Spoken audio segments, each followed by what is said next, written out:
और दोस्तों, आपका आपके अपने YouTube channel Shri Krishna motivational Vani में बहुत बहुत स्वागत है। आज हम दुर्गा सप्तशती तृतीय अध्याय की कथा का वर्णन करेंगे। चलिए शुरू करते हैं।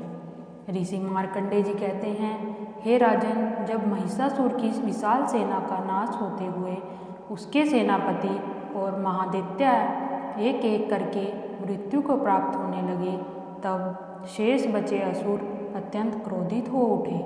रणभूमि में भगवती चंडिका का तेज ऐसा प्रज्वलित हो रहा था मानो सहस्त्र सूर्य एक साथ उदित हो गए हों। देवताओं के तेज से प्रकट हुई वह आदिशक्ति सिंह पर आरूढ़ हजारों भुजाओं से विभूषित विविध आयुध धारण किए हुए तीनों लोकों को आलोकित कर रही थी।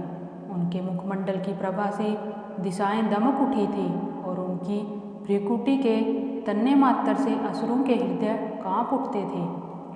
महिषासुर का सेनापति चिक्षुर यह देखकर कि उसकी सेना विनष्ट हो रही है, अत्यंत क्रोध में भर उठा। वह रथ पर सवार होकर देवी के समीप पहुंचा। उसने अपने धनुष पर प्रत्यंचा चढ़ाई और बाणों की ऐसी वर्षा की जैसे मेघ सुमेरु पर्वत पर जल बरस रहे हों, किंतु देवी ने मुस्कुराते हुए अपने बाणों से उसके समस्त बाण काट डाले। तत्पश्चात उन्होंने तीव्र बाणों से उसके सारथी और अश्वों को वध कर दिया। फिर उसके रथ का ध्वज और धनुष भी काट गिराया। अब चिक्षुर तलवार और ढाल लेकर पैदल ही देवी की ओर दौड़ा। उसने देवी के सिंह पर आघात किया और फिर देवी की भुजा पर प्रहार किया, परंतु जैसे ही उसकी तलवार देवी के स्पर्श में आई, वह तत्काल खंड खंड हो गई। यह देखकर चिक्षुर ने शूल उठाया और उसे देवी की ओर फेंका।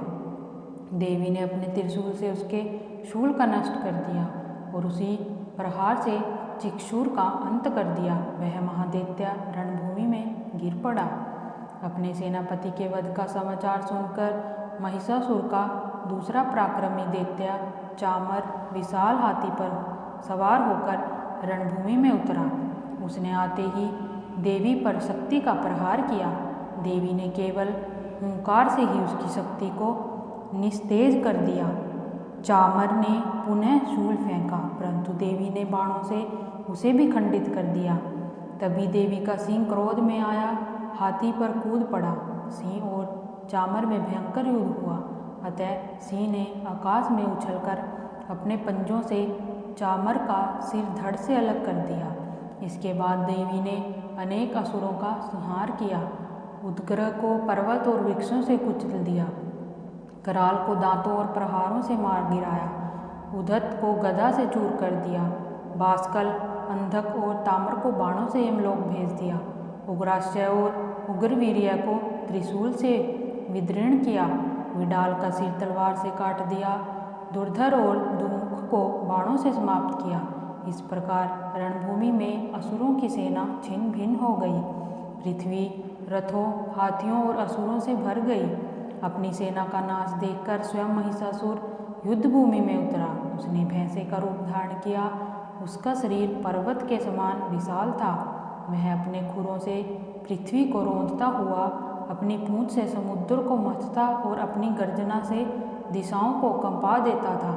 वह कभी सिंह बन जाता, कभी पुरुष, कभी हाथी और पुनः भैंसा बन जाता। उसके वेग से पर्वत उड़ने लगे, बादल चूर हो गए और समुद्र में तरंगे उठने लगी। देवी ने उसे पास से बांध दिया, परंतु वह तुरंत रूप बदलकर सिंह बन गया। देवी ने उसका सिर काटने का प्रयास किया तो वह पुरुष बनकर तलवार के लेकर सामने आ गया। देवी ने उसे बाणों से घायल किया। फिर वह हाथी बन गया और सिंह को सूंड से खींचने लगा। देवी ने उसके सूंड काट दी, अतः वह पुनः भैंसा बन गया। उस समय देवी चंडिका ने मधुपान किया। उनकी आंखों क्रोध से लाल उठी। वे हंसने लगी और बोली, अरे मूढ़, जब तक मैं मधुपान कर रही हूँ तब तक तू गर्ज ले। शीघ्र ही तेरा वध होगा और देवता गर्जना करेंगे।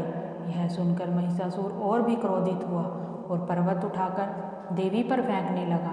देवी ने अपने बाणों से उन पर्वतों को चूर कर दिया। तब देवी सिंह से उतरकर महिषासुर पर कूद पड़ी। उन्होंने उसे पैर से दबा लिया और त्रिशूल से उसके कंठ पर प्रहार किया। वह अपने भैंस रूप से निकलकर आधा मानव रूप में प्रकट हुआ और युद्ध करने लगा, किंतु देवी ने अपने पराक्रम से उसे वहीं रोक लिया और तीव्र तलवार से उसका सिर धड़ से अलग कर दिया। महिषासुर का वध होते ही आकाश में जय जयकार गूंज उठी। देवताओं ने पुष्प वृष्टि की, गंधर्व गान करने लगे, अप्सराएं नृत्य करने लगी। देवताओं ने हाथ जोड़कर भगवती की स्तुति की। हे जगदम्बे, आप ही सृष्टि की आधार हैं, आप ही शक्ति हैं, आप ही माया हैं। आपके बिना यह जगत निर्जीव है। आपने अधर्म का नाश कर धर्म की रक्षा की है। देवी प्रसन्न हुई और बोली, जब जब संसार में अधर्म बढ़ेगा तब तब मैं अवतरित होकर धर्म की रक्षा करूंगी। महिषासुर केवल एक दैत्य नहीं, बल्कि हमारे भीतर का अहंकार, क्रोध और अज्ञान है। जब हम माँ दुर्गा की उपासना करते हैं तब वे हमारे भीतर के इन दोषों का नाश करती है। इस प्रकार दुर्गा सप्तशती के तृतीय अध्याय की कथा पूर्ण होती है। प्रेम से बोलिए माता दुर्गा की जय, महिषासुर मर्दानी की जय, नव दुर्गा देवी की जय। धन्यवाद दोस्तों। अगर दोस्तों आपको मेरी कथा अच्छी लगी है तो मेरे चैनल को सब्सक्राइब करें, लाइक करें और कथा को शेयर करें और एक प्यारे से कमेंट में जय माता की जरूर लिखें। मिलते हैं चौथे अध्याय में। धन्यवाद दोस्तों।